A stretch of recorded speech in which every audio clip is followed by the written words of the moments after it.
education field in my classroom, I started to realize if I didn't know how to read from fourth grade up until 16, 17, 18, 19, 20, 21, when I see these students, there's no way I would view a classroom as the place where learning happens. There's no way I would view a classroom as a place that I can overcome this trauma that I've been experiencing every single day, 180 days a year from fourth grade to when I see them at 16. So that student population, once I realized that, I partnered up with an organization called Students Run Philly Style, which is a great organization in Philadelphia.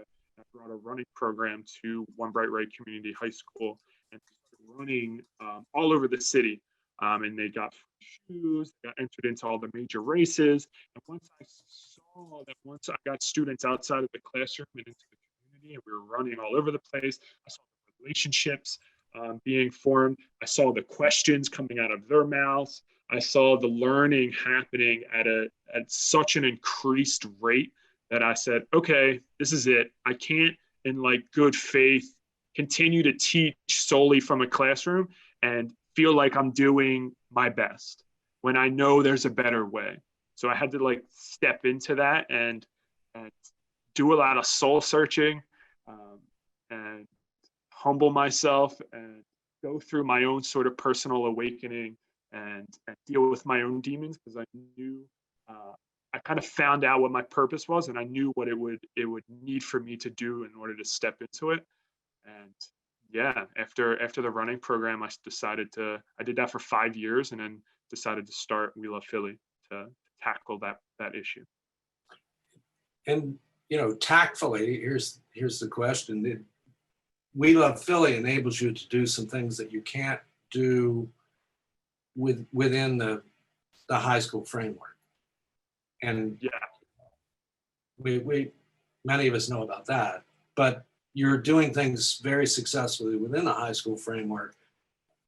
We just talk about you wanted to reach further part. It interests me, at least. You wanted to reach further. You were doing successful programs with your students in the high school, in that setting, under public school, charter school. Somehow there are always constraints.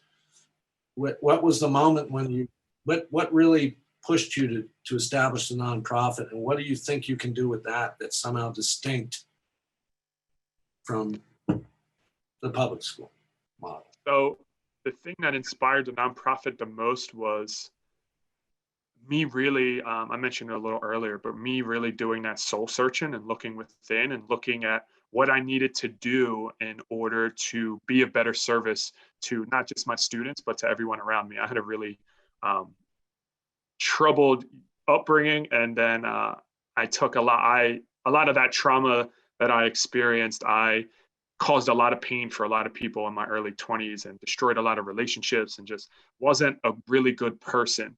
And that started to come to light when I started teaching, and I knew that I had to make amends with that old version of myself. And in order to do that, I had to do the things that I was the most scared of doing. And that was going into the community and meeting strangers and becoming more sociable and trying to legitimately be the opposite of the person that I was becoming because of the childhood traumas that I grew up with. So I literally used to walk around all over Philadelphia with a GoPro strapped to my head, and I would help whoever needed help. Like I would walk around the city, saw someone cleaning their block, I would just talk to them, develop a relationship, and start helping them clean their block. I used to take all of the school lunches, and Philadelphia, you might have seen on the news, it's like really, we have a really bad opioid problem, and we have an open air drug. I don't want to call it a market, but we have an open air drug place in Philadelphia, in Kensington, where in any given day there's needles everywhere. It looks like hell. And I used to go there with the extra school lunches, develop relationships with people there, give out the food there, and then all my students, they know about this neighborhood, they know where it is, they all live around it, close to it. And I started to use the footage that I was getting to bring into the classroom to show students that if you go around and you help people and you give love, then you're going to get that love in return. You're going to get that vibe back. And once they saw me doing that, they were like, "Are you insane? Like, what is that thing on your head? Like, I cannot believe you. Like, why are you there? Like, who are these people? What? You're not afraid?" And I just used all of this footage and kind of like my own personal awakening and my own personal what I was trying to become. And I brought that into the classroom and then used that as a tool. And then once I saw students gravitating towards the vulnerability, which is what I think uh, was the thing that got them the most, was someone as an adult being vulnerable, letting them know how they were, letting them know what they used to be, and letting them know that they're willing to go through and deal with their demons, etc. So yeah, once I brought that vulnerability into the classroom, they gravitated towards it. And then I said, okay, well, let's go volunteer, because yeah, that's probably something that a lot of students haven't experienced. And once I took them to their first volunteer event, I saw immediately all of the buttons being clicked. So I speak a lot to students and other educators my age, and we talk about sort of like a digital divide. And I don't mean some students have literacy. We talk about more of the digital divide when it comes to how a child's brain is being developed. So a lot of my students, they grew up post-internet age. They only know instant gratification from social media, from video games, from having everything at their fingertips that it can get to them immediately. So in the classroom, I faced that problem a lot, trying to hold their attention for a long period of time. And it wasn't until I realized I have to give them that constant instant gratification that that I was able to reach them how I could reach them. And I figured volunteerism is the perfect way to do that, because students can volunteer for an hour. They're around people who run a nonprofit. Usually people who run nonprofits are angels. They're on the ground doing the work. They give all the praise. They give all the love. They buy students lunch. And then in an hour, they then tell the students, hey, in 1 hour, we made sure 100 people did not go to bed tonight. Which with my student population, they know what that means. They know what that feels like. They've been there before. So for them to be able to do that in an hour, it gives them that Instagram heart, that reward system that their brain is so used to. And once I saw that, I realized, okay, how can we expand on the volunteerism, and how can we expand and let the students take more ownership with their education? And that's the direction we're headed in now. You know, that all really resonates, particularly and I suspect for others, particularly the thing that happens with kids. And you talked, I don't remember the exact comment that you made, but you talked about at some point, I mean, first of all, we have students, and you're dealing with students that are in a state of trauma in many cases.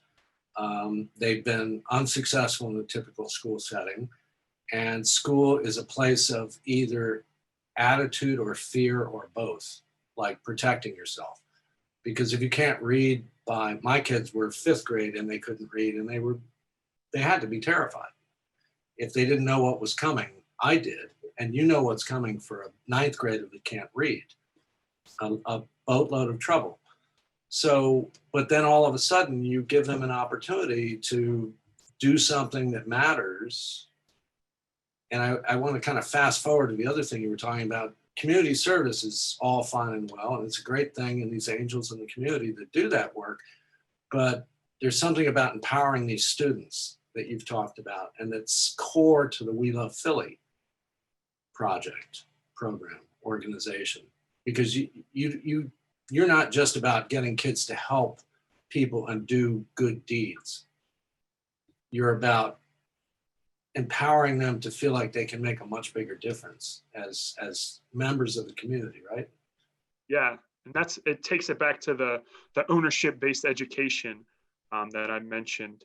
So once students started volunteering, they immediately, and we still had the GoPro, right? Different students would strap the GoPro to their head and they would do the recording and they would learn how to work it, etc. But once they started doing that, it was, hey, can we make the video?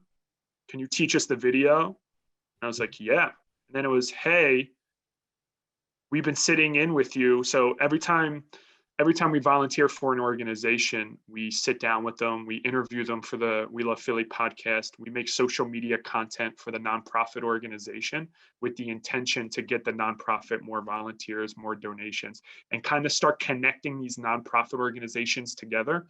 What I've realized the last couple of years working in this sector and with the students is a lot of nonprofits hoard information and they don't share each other the grant information, the secrets that could help the nonprofits grow. And at the same time, that hurts the population who we're trying to serve. And I see that sometimes in education, and that inspired me as well to start something else, is the student needs to come first. The people who we're serving need to come first. Even if that makes us uncomfortable, that's part of what needs to happen first. And then when they are put first, that reward that you get, as we all know, if you're educators in here, that's why we do it. And that's how we have the energy.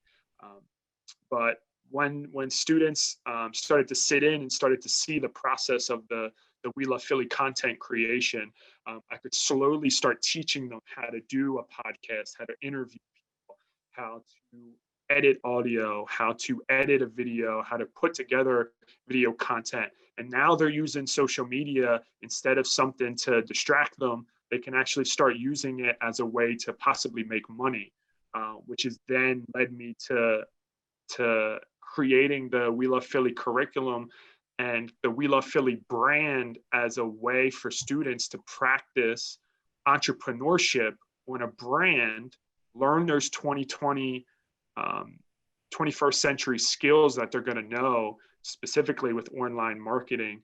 And now they can go and use social media instead of being used by social media, instead of having it just be something that takes up their time. To now I can use this as a tool to possibly spread a message. So once that started to happen, I developed a curriculum with a coworker of mine, and we presented it to One Bright Ray, and we got it accredited so it could be offered for, so students can take it to get an elective credit. And yeah. This is really, all of us is really inspiring, Carlos. I'm sure I speak for everyone, but I'm interested in keying in on certain things, if you will. So you've got kind of a big picture in your head, and you start We Love Philly, and you start doing things with students, and they're successful. And at some point, you're talking about a lot of media stuff, which, as a person who loves media, I get how important that is, particularly for these kids now.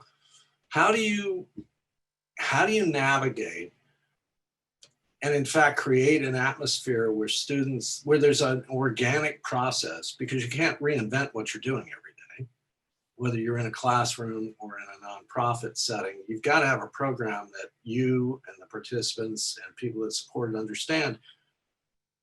How do you navigate creating an organic atmosphere where it's possible to shift gears, go sideways, make turns, adapt new ideas while continuing towards what you decided to do in the first place? Is that a reasonable question? Yeah. No, I was going to say I stretch a lot, so I'm very flexible. No. So I actually was having this conversation with someone the other day, and I think in order to have it be organic is you have to really become an insider. So what I mean by that is students usually view teacher as an other. They view teacher as a profession. Sometimes they view teacher as you're doing this as a job, you're doing this as a paycheck, etc. And you really have to cross that line, which I remember when I first started teaching, I was told not to cross that line. And I think it was some of the worst advice I ever got now that I look back on it, because We Love Philly wouldn't exist if I didn't cross that line. So it's developing legitimate relationships with students, letting them know that you are always there. You are you're a message away from being there, which I know sounds like teachers already do enough and we shouldn't have to like do more. But once again, just my point of view is I need to put my student first. They need to come first, and I'm not going to feel tired or burnt out because I can see the actual change. And that's how the organic relationship is built. Then the student is asking where we're going to go next. Then the student is asking, well, can we go and volunteer with them? Or, hey, I always had this idea. Is there an organization out there like that? Why do they do that? Because they feel comfortable with you. And with our student population, a lot of them, and I always teach, I like teaching psychology with them, but we talk a lot about Erickson with trust versus mistrust and the trauma that they've went through throughout their lives. That's usually the biggest hurdle that they have. How do I trust teacher when parent wasn't there, or when brother or sister left, or when something happened to where I cannot trust an adult because the adults who are supposed to be there for me are not. And the only way you do that is you become that mentor. And I feel like it happened organic with me is because the same thing happened to me as a child. And I went through that. And I know what I always wanted growing up. I always wanted that person in my life to be that sort of like big brother, that mentor who would have my back and show me the way. And yeah, you have to be that, especially with with the social media atmosphere, with technology, with everything that's happening right now. Students can literally put themselves on center stage if they want. I have a student who's a TikTok superstar at this point, has hundreds and thousands of followers. He's always in center stage, and he's experiencing things that he wasn't expecting.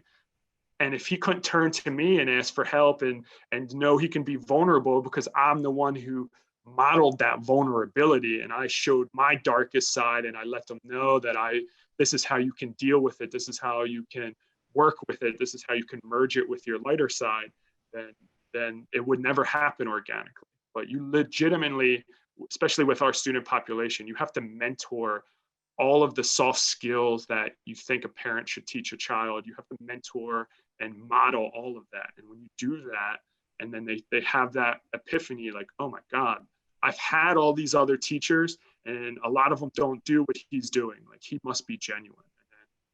And then that's when their brains explode. And then that's when, yeah, that's the paradigm shift. Yeah, yeah. It's about being an honest partner, really, I guess. And when you have it, you have it. And Yeah. So there's so many directions that we could go in, but I'm trying to think on behalf of what people would be interested in. What about colleagues? Because what you just described is to me, very intuitive process. And, you mentioned Erickson, you're, an amateur psychologist, which if you want to succeed, we need to be. We could talk about Maslow's hierarchy of human needs, right?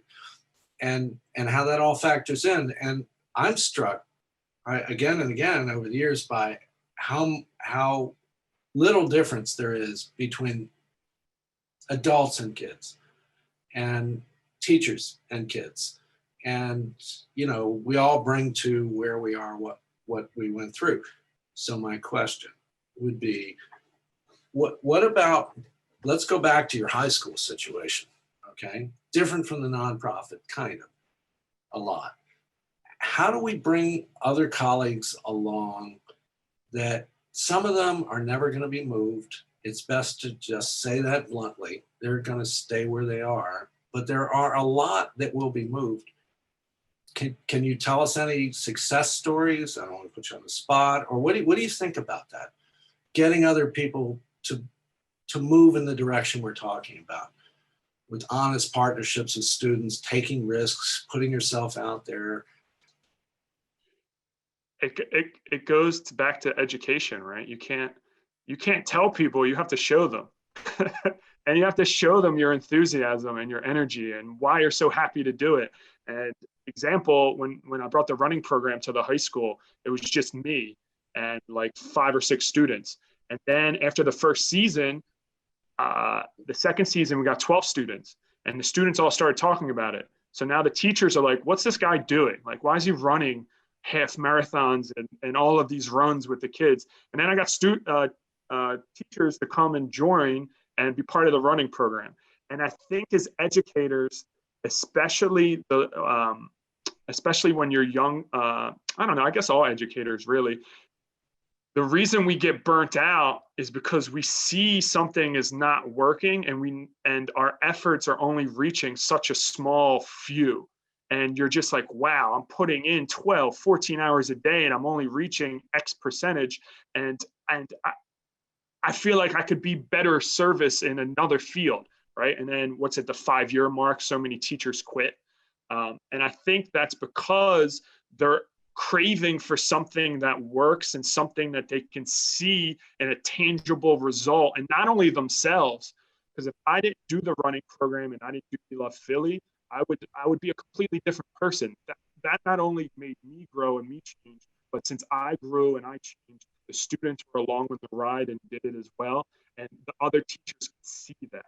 And once they can see that, the teachers are going to ask the students the questions. And when they see the students are enthused, I mean, if you're a teacher and you don't like seeing an enthused student, I don't know why you're educating. Like, you should not be in the field.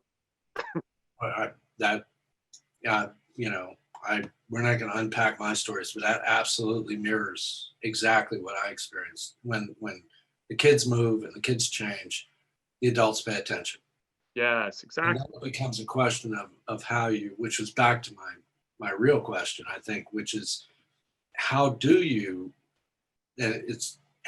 move teachers along and bring them in? It's not as if you're,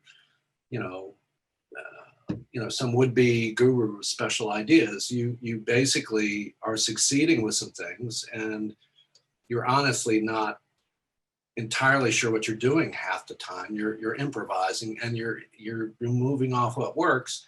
How do you bring these teachers in that are not jaded and create entry points for them to bring it into their own classrooms? That's a big question. I don't expect. No, and it's the same thing as you said earlier. Adults and students are the same. So I literally take the same approach with adults.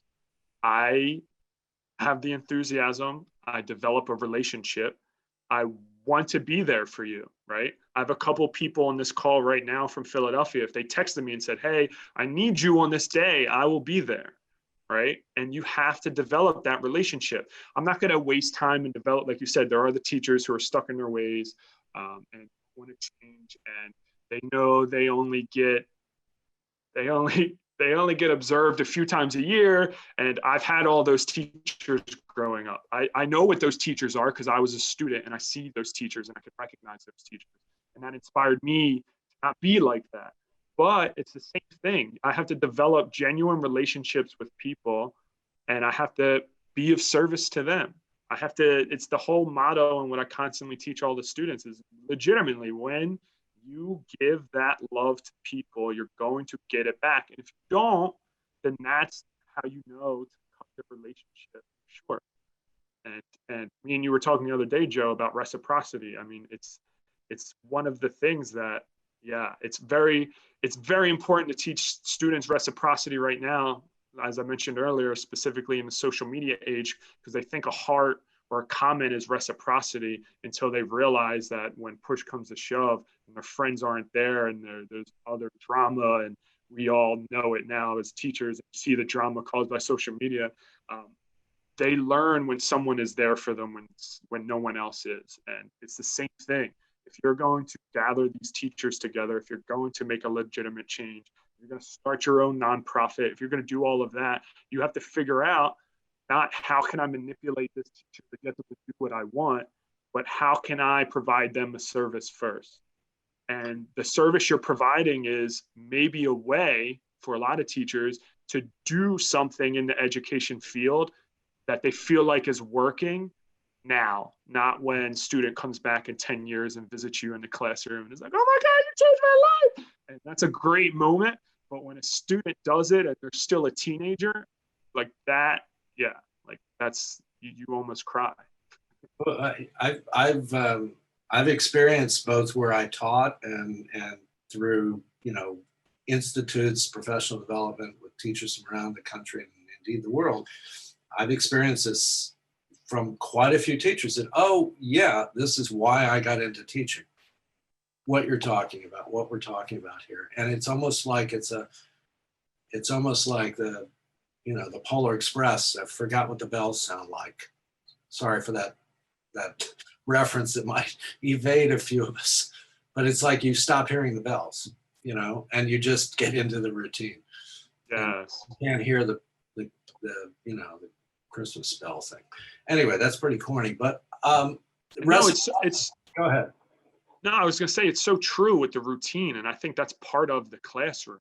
It becomes sometimes a routine because you don't change the environment, right? If you feel stuck in your life or you feel like you're in a hamster wheel, one of the best ways, and we all do it, we're like, we need to go somewhere new. We need to go on a vacation. We need to change our environment. You need to find another job. Sometimes. Sometimes.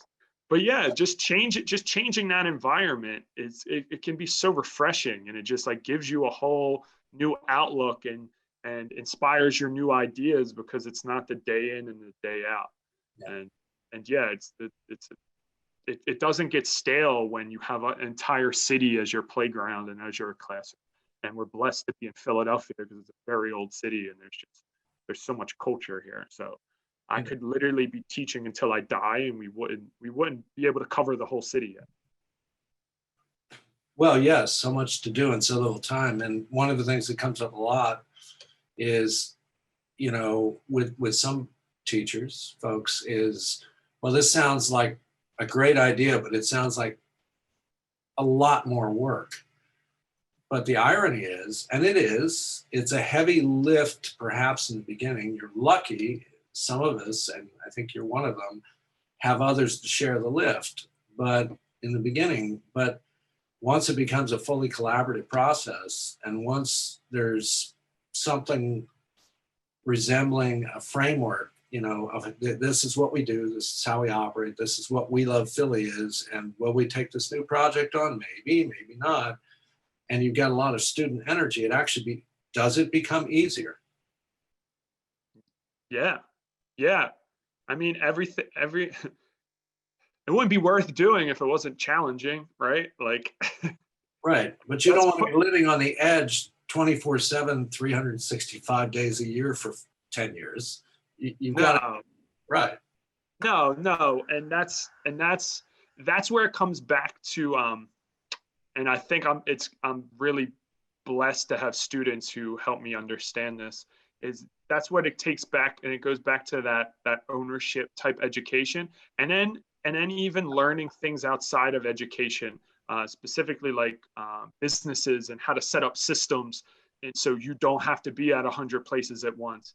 And when it comes to ownership education, once the students learn how to do everything, they want to do it. So they're making the videos, they're recording the podcast, they're editing the footage, they're going to be building the projects that we're going to be doing in the future. And it's definitely a lot of hours. And I don't want to sound cliche and corny, but it doesn't feel like work. It's not, oh my God, I've been doing, yeah, it's I don't know how to explain it. It gives me the energy. Seeing the love and the joy gives me the energy, and seeing the growth gives me the energy. And yeah, there's stuff that I have to do to maintain the energy and sacrifices I have to make, but it's worth it. It's purpose. It's why I'm supposed to be here. So, yeah. So what do you think? And by the way, let me put this out to folks. I mean, we're streaming on Facebook Live, but we're also a group of us here in this Zoom originated event. If anyone has questions, for the way we're going to need to do it, at least this time, is if anyone has questions for Carlos or comments for that matter, please put them in the text, and then I'll sort of try to be the interpolator for that. If there are things you want to hear from him, things you're wondering, like whatever that might be, Now would be a good time to do it. And Carlos, I don't know, I just feel such a kinship with the way you approach things. It really echoes for me. But, you know, there also is a reality of dealing with systems. See, I'm going to keep coming back to that. And you went outside the system and founded a nonprofit. And in reasonable terms, you can do what you want. Not really, but you're over there in the nonprofit. What are the lessons you've learned in terms of for those who work within, whether it's a public or an independent school or higher ed? What are the lessons you've learned in terms of getting other people on board to this kind of thinking? It's a bit of a recursive question. I think I asked a bit before. I think with technology, community organizations. I want to keep calling that out because I know we have some community organization folks. Sorry, go ahead. No worries. I think when it comes to technology, and it comes to the fact that the kind of role of the gatekeeper is disappearing, right? I don't have to turn on NBC, CBS, and ABC, and that's the only place I can get news. I don't have to go to the movie theater anymore to see new movies. I think with the coming of social media and with online and with everyone being able to develop their own thing and create their own audience, I think that's going to inspire a lot of people to start their own organizations and create their own educational systems, right? Why should, and I'm not against college, but just take college for example, why am I going to get $130,000 in debt when I can find someone who's doing something that I'm really passionate in, pay them a way cheaper amount, learn the same type of skills and education, and be able to go do what it is that I want to do. I think that age is going to be upon us in the next now and in the close future. And I think the systems need to either adapt to that, or they're not going to be here because they're not serving the community as best as they should. And it took me back to a conversation recently, again, that I had yesterday with a friend. We have a huge college education system in Philadelphia. And just the other day, the University of Penn, Ivy League school, donated $100 million to the Philadelphia school district. And they've never really have done any sort of outreach in that way in my lifetime. And still, I feel like it's not enough, because if you live in Philadelphia, you know these colleges are buying up all the land, gentrifying all of the neighborhoods, and displacing a lot of the students that are in the Philadelphia school district. So, and I think the systems are starting to become privy that people are starting to understand that, and that they don't need them anymore in that sort of way, and there's going to be alternatives, and they need to really start putting the community first. And yeah, I think this is just going to be the age of empowering educators, empowering teachers to develop their own tribes. Essentially, we actually might be going back in time, but developing their own systems and their own people, and then trying it out and seeing if it works, and just putting the students first. Are you suggesting, if you're not, it sounds like a good idea, as long as it doesn't become elite and exclusive, are you suggesting like-minded educators sort of, come together as tribes and move things forward? Yes. Why are we educating? Why are we doing it? That's why we're doing it. We're trying to help people become the greatest versions of themselves, right? Or at least tap into that potential. So yes, why not? And that's the reason why the nonprofit was started. And then I realized that really quick after interviewing a lot of nonprofits, is they all secretly want to work together, but they all think that there's not enough resources, so they all hoard. Oh yeah. And they don't share with one another. But No. once you start introducing them to one another, and you start developing the relationships, then they start to see, oh, there is plenty out there. And there's a whole community to tap into now, specifically with crowdfunding and online marketing, et cetera. And we can fund these projects that parents want to see, that kids want to do. Right. And yeah. No, that's a subtopic that may or may not interest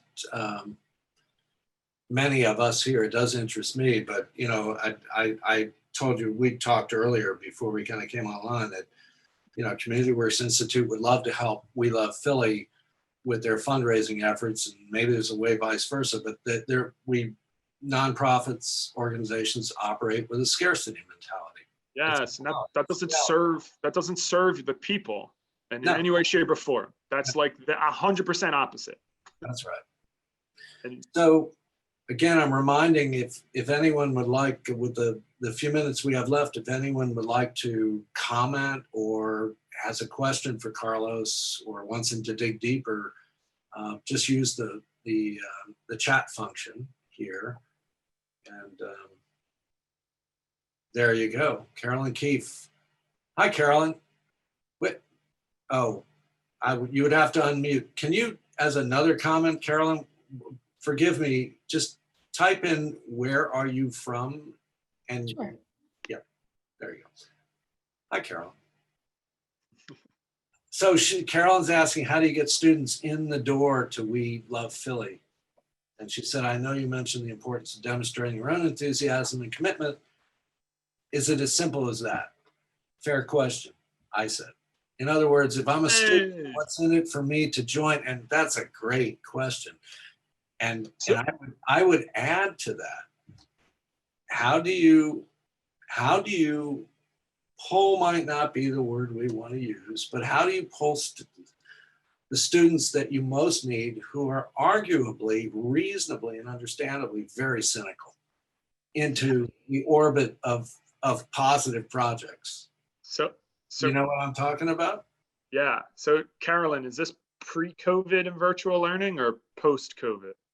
Your question? Either. Whatever you want to expand on. So one, I went with the route of creating the course and creating the curriculum, because then students can get a credit towards their diploma. So that helped. That like took it to a next level. But at the same time, it's kind of like using the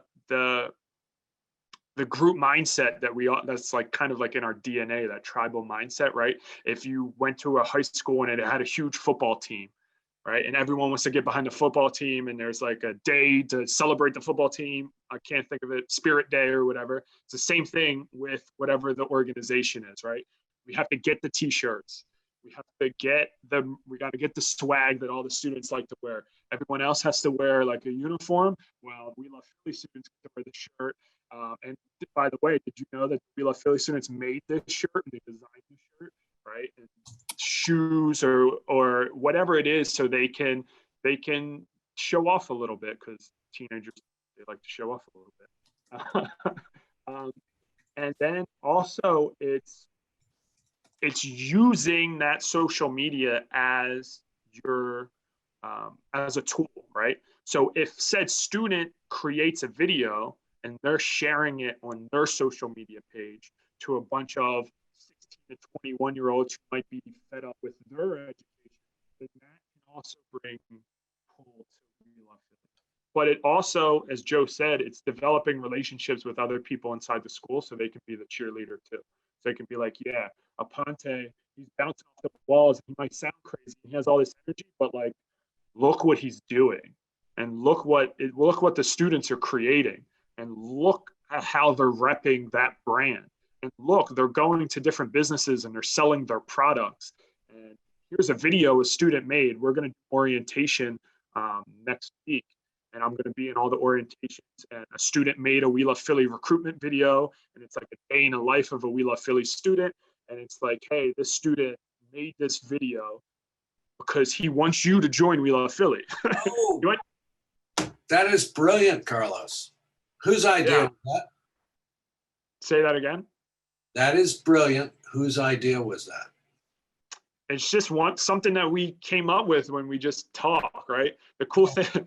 But it's a student-produced recruitment video from a student point of view of why they should even care about We Love Philly, right? Yeah. Yes. Very cool. Can you make that available to us when it gets finished? Yeah. Yeah. It's on YouTube. So if you find We Love Philly on YouTube, yeah, I'll say We Love Philly recruitment video, because we have to put everything on YouTube to upload it to show it digitally. So we have a YouTube channel. The majority of the videos, yeah, it's all We Love Philly. Can you manage while you're talking to throw a link in there for us? Well, yeah, if you go to, everything's on our website. So if you go to welovephilly.org and you scroll down a little bit, you'll see all the podcast episodes. If you scroll down a little more, you'll see all the videos. If you scroll down a little more, you'll see all the blog posts that were written by students. In the beginning, it was written by me because I had to teach them, and I had to learn all this stuff because I had no idea what I was doing when I started. So in the beginning, it was me, but once I figured it out, I was able to. Most of the best projects had no idea what they were doing when they started. Yeah. Did that answer your question, Carolyn? Yeah, I mean, it sounds like you really built up the brand to kind of sell itself, which is really admirable. Thank you. Thank you. Thank you. I appreciate you. So Kate's saying that Carlos makes a ton of noise in the building, literally. This is good. This is good. I love that, Kate. Well, before we wrap up, there was something I was going to ask Carlos. Okay, I put the We Love Philly, he's noisy even remotely. I put the, and he's taking these as compliments and blushing. I put the We Love Philly link there. They're in the middle of, for those of you that don't know, Giving Tuesday and the big December push for tax deductible donations. We Love Philly is in the middle of ramping up their December donation. And anyone who has any awareness of what's going on with nonprofits right now, it's a struggle out there. And so hopefully you all will go to their website and click on the donate and be a part of their story. Do you, I see Julie asked a question. Do you mind if I answer it? No. Sorry. Right. So she said, what does We Love Philly look like as a school as opposed to an after-school program? Is there a way to integrate foundational skills and knowledge while also providing community experiences and the engaging contents that set We Love Philly apart? So what I found, and this is what's inspired We Love Philly to grow, and I didn't know this because I was a history teacher, but once I started looking for these different nonprofits in the community and offering to volunteer with them and then build relationships with them, I then figured out that they all want to work with students too. They all want to get involved and volunteer in some way, shape, or form. This whole virtual module, marking period, every week I had someone from the community come in and teach a class about whatever they wanted to. And I just gave them free reign, because when you give people that freedom, they're excited and they the class goes 100 times better. But utilizing those resources when you get out of the school and you go in and you meet these nonprofits and you build these relationships, I think that's how We Love Philly is going to transform into a school. I met an amazing nonprofit that we volunteered for a couple years with the students called One Art Community Center. And they have, it's a teacher's paradise. It's an urban oasis in the middle of West Philadelphia. So there's a farm, there's a giant stage, there's a recording studio, there's a t-shirt printing press, there's shipping containers that they're growing herbs in, there's live animals. It's 8 row homes together and all of the backyard spaces all combined. It's absolutely humongous. And developing those relationships and then introducing these nonprofits together, they're the ones who go, hey, you can turn this space into a school, or hey, we can do this, we can do this, we can do this. Let's develop something to where we do put the students first, so you don't feel overwhelmed, so you don't feel like you have to do it all by yourself. And it's amazing. It's amazing that what happens when people just find someone who's willing to take the leap first, and they're all willing to take the leap with you and start believing in it. And then you can lean on one another and be vulnerable with one another, and know that this is all new. Everything that's happening right now is new. And you're not some kind of maniac zealot. I really know this for a fact. You're like a modern contemporary extension of, you know, Stewart Brand, Whole Earth Catalog, post-millennial DIY kind of culture. And your kids are beyond where you are, or I am for sure. And you all are in the forefront. So it's a question of what's possible. It's amazing. What about, last thing I think you were going to mention? Did you mention the storage container thing? Yeah, that's our next goal. So we recently did our first. Sorry, Carlos. Quickly frame that, because you threw out a lot of really cool stuff all at the same time, but you found a space in the neighborhood, and it was amenable, and they were welcoming, and there's all this other stuff going on there, music and all sorts of art stuff, but you found a space. Can you put that like in a context for us, and then frame what your next steps are? Yeah, so One Art Community Center has been around for 20 years. It's a couple who bought these properties 20 years ago. And like I said, it's an entire urban oasis.